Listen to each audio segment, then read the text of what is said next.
அன்றாடம் நாம் பயன்படுத்தும் சொல்லுக்கு நம்ம அருமையான தமிழ்லேயே இணையான சொல் இருக்கு என்று கற்றுத்தரும் முயற்சி. அதுதாங்க நம்ம நிகழ்ச்சி தினம் ஒரு சொல். நம்ம வரிசையா அடுத்தடுத்து வீட்டில் இருக்கிற ஒவ்வொரு பொருளா பார்த்துக்கிட்டே வந்தோம். மிக்சி, கிரைண்டர், ஆஹா.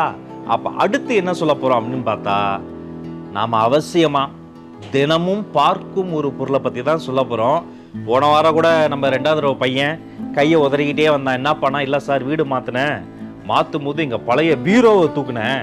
அவர் பாகுபலி சிவலிங்கத்தை தூக்குன மாதிரி அந்த பழைய பீரோவை தூக்கியிருக்கிறார். உண்மையிலேங்க பாகுபலி படத்தில் அந்த சிவலிங்கத்தை கூட தூக்கிடலாம். நம்ம வீடுகளில் இருக்கிற பீரோவை அவ்வளோ சீக்கிரம் தூக்கவே முடியாது. அந்த காலத்து ஸ்டீல் பீரோ துரு பிடிச்சி உடையும் உடையாமல் முழுசாகவும் இல்லாமல் அது கண்ணுக்கும் தெரியாமல் மறைந்தும் போகாமல் பல ரகசியங்களை ஒளித்து வைத்திருக்க இடம் தான் பீரோன்னு எல்லாருக்கும் தெரியும். அந்த பீரோக்கு தமிழ்ல என்ன அப்படின்னு யாருக்கும் தெரியாது. அதை தான் நீங்க சொல்லி தரப்போறோம். தினம் ஒரு சொல்ல இன்று நாம் பார்க்க இருக்கிற சொல் பீரோ. அதை தமிழ்ல சில பேர் எழுதுவாங்க. எப்படி தெரியுமா? இப்படி எழுதுவாங்க, சீர்வரிசை லிஸ்ட் பீரோ அப்படின்னு எழுதுவாங்க. இது தமிழே கிடையாதுங்க. இது ஆங்கிலத்தில் இருந்த பீரோவை அப்படியே தமிழ் படுத்துறோம்னு நம்ம வேற ஏதோ பண்ணி வச்சிருக்கிறோம். உண்மையிலே இந்த பீரோ நிறைய நாஸ்டாலஜி இருக்குங்க.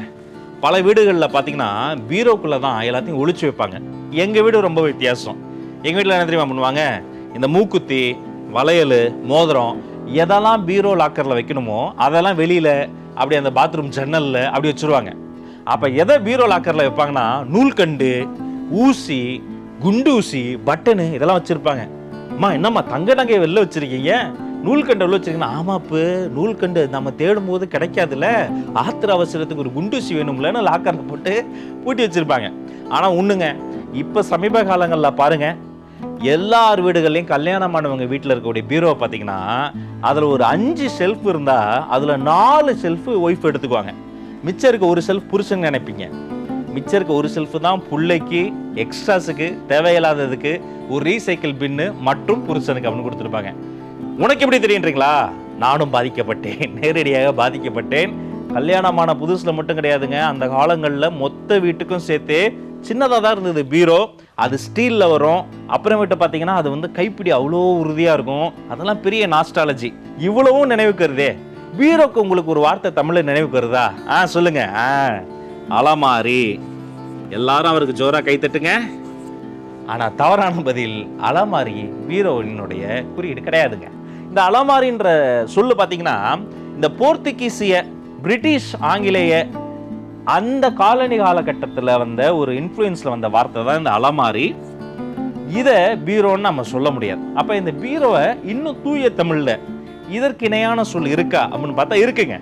பொதுவாக பீரோ என்ன பண்ணுது, அதோட பெயர் சொல் என்னன்னு பார்த்தா, பொருட்களை பத்திரமா பேணி பாதுகாக்குது. நகையை உள்ள வைக்கலாம். நம்ம என்ன சொல்லுவோம், துணிமணி எல்லாம் உள்ள இருக்கு பாம்போம். துணியும் இருக்கு, மணியும் இருக்கு, கழுத்தில் அணியும் மணியும் இருக்குங்க. எப்படி மணிமணியா பேசுற பாருங்க. மற்றபடி நான் மணிக்காக பேசல, உங்களுக்கே தெரியும், கேட்டாலும் கொடுக்க மாட்டாங்க. ஸோ இந்த பீரோ என்ன பண்ணுதுன்னா பேணி பாதுகாப்பதால இது அழகான தமிழ்ல பேழை இப்படி சொல்லலாம். முக்காசி பீரோல கண்ணாடி இருக்கு. அதை என்ன சொல்லுவோம், ஒரே இடத்தில் நிலைத்து நிற்பதால் அத நிலை கண்ணாடி அப்படி சொல்லலாம். கண்ணாடி எதுல நிக்குது, பீரோ மேல நிக்குது. அப்ப பீரோ காலங்காலமா அப்படியே நிலைத்து நிக்குதுங்க. அப்ப நிலை கண்ணாடியில இருந்து நிலைய தூக்குங்க, பேழையில இருந்து பேழைய தூக்குங்க, ரெண்டையும் சேர்த்து நிலை பேழை. இப்போ வருமாப்பா,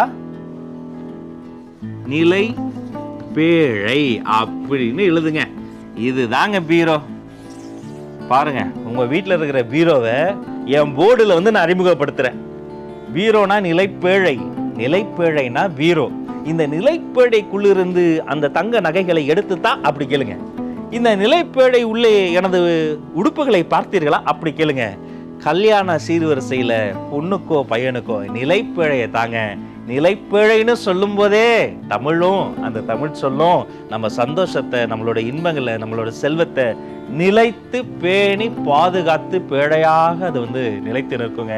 அதனால பீரோன்னு சொல்லாதீங்க, நிலைப்பேழைன்னு சொல்லி பழகுங்க மக்களே. தினம் ஒரு சொல்லோடு சந்திப்போம். தினந்தோறும் ஒரு தூய தமிழ் சொல்லையாவது சிந்திப்போம். இவ்வளவு உசுரை கொடுத்து கத்துத்தரேன். நீங்களாம் காசு போட்டு எல்லாரும் ஒரு கிரவுட் ஃபண்டிங் பண்ணி எனக்கு ஒரு நிலைப்பேழையை கூட வாங்கி கொடுங்களேன். டாடா.